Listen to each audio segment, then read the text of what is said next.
let me tell you about my family. Hey, here we go now, it's bedtime again. Let's take a look and see what's happening. Roller coaster ride, no surprise. It's life with Louie, Louie, Louie. Life with Louie, Louie, Louie. It's life with likable, lovable, completely huggable. It's life with Louie.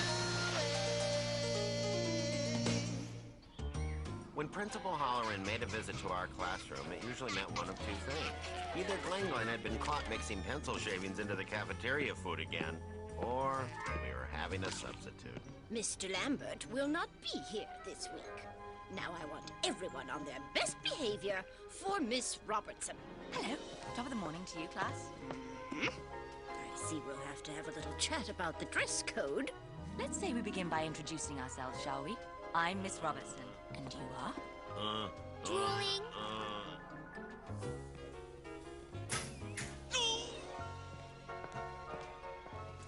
My, aren't we the studious one?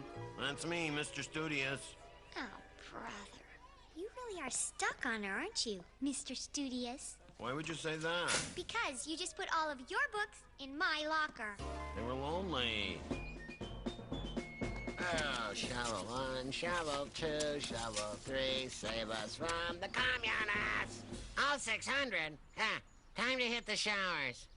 Rubby-dubby, morning is the greatest time. Who's in here? Top of the morning, Dad. Really?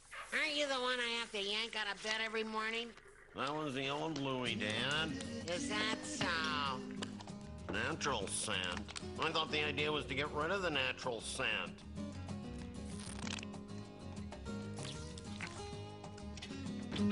My goodness, you look handsome this morning, Louie. Is it class picture day? Jeez. I drag a comb through my hair and suddenly it has to be class picture day? You'll have to change out of those fancy duds after school because we've got a project to finish. Oh, good. You're finally taking down Mrs. Stoneman's Christmas lights? Yeah, right. Andy. Lay, I need your help with my bomb shelter. Besides, you're the oldest. Well, Danny's the oldest. Why don't you ask him? Oh, yeah, sure, Dad. I'll be right there to help you. Have fun. Need I say more? You know, Andy, that dirt hole in the yard has become a real eyesore. Why don't we just fill it with water and have a pool party? In my bomb shelter, next thing you know, you'll want to be swimming with the enemy. And another thing, I don't see how we're going to squeeze all our neighbors in there, Andy.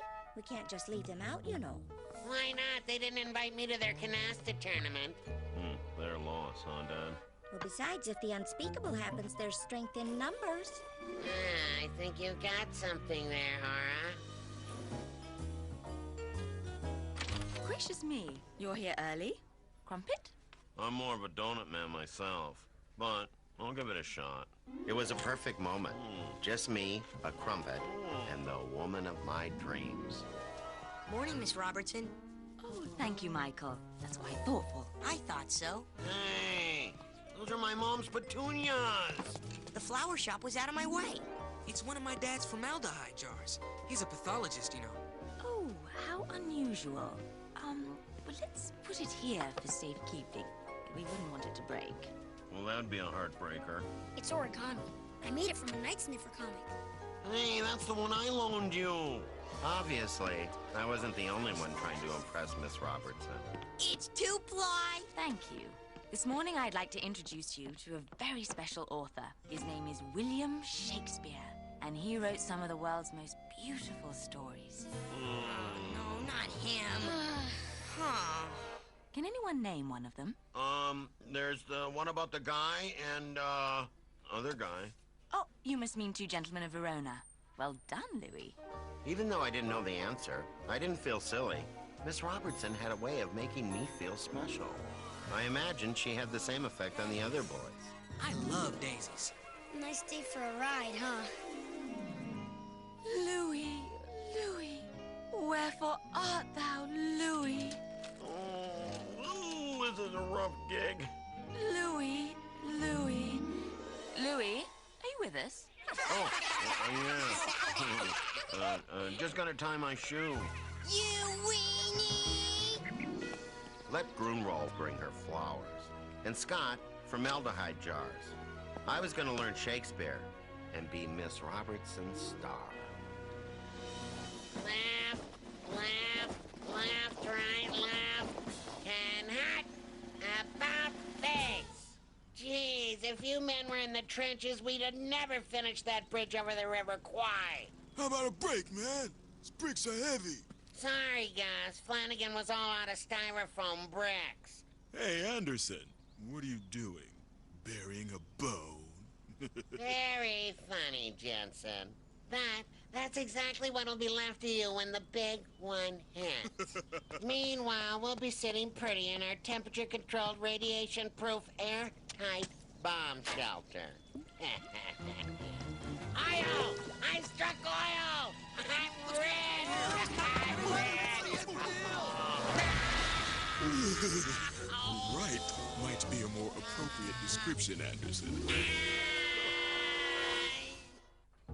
After Dad's brief career as an oil tycoon, the busted sewer pipe forced him to venture into plumbing. And since any trip to the hardware store was considered part of my formal education, I was recruited. Hey, Andy! How's your bomb shelter coming along? I drafted some of the neighbors. We'll have it finished in no time. Take a gander at my baby. Walnut paneling, track lighting, sauna. I'm thinking of moving in. Hey, Mr. Flanagan, got any Shakespeare around here? Shakespeare? You're not into that, too. My oldest has them teaching that nonsense down at the Cedar Knoll Military Academy. But I thought he was a military man. He is. He runs the joint. So what's with the Shakespeare? Well, that's what I keep asking him. Those kids should be learning something useful, like caulking, riveting, or grommeting. Oh, yeah. Grommeting. There's a skill you can apply every day. What a piece of work is man. How noble in. Speaking of work, are you gonna help the old man with the shelter later? Tomorrow, tomorrow, and tomorrow. Not tomorrow, today. Thy enemy's wrath shall wait, my father, for I must tend to issues present. I had an easier time understanding the Germans in Salerno. Who's teaching him this garbage anyway? Why, the fair maiden, Miss Robertson. For crying out loud, she ought to be teaching him the 4 R's. Reading, writing, arithmetic, and reconnaissance. I believe it's the 3 R's, Andy. What? She took away one of the R's? Questions, anyone? Why didn't Shakespeare give anyone a normal name like Bob or Phil or Ted or Cindy? Splendid question, Louis. Well, I believe Romeo and Juliet is a more romantic title than Bob and Juliet. I'm glad to see you're taking such an interest in your reading. This Shakespeare stuff isn't so hard. How's this? Something's rotten in the state of Denmark. And I think it's... Thank you for that interesting interpretation. Can anyone help Mr. Glenn out? Something's rotten in the state of Denmark. Heaven will direct it. Very impressive, Louis. For your exceptional knowledge of Shakespeare, I crown you King Louis Lear. There, perfect fit. Things couldn't have been any better until...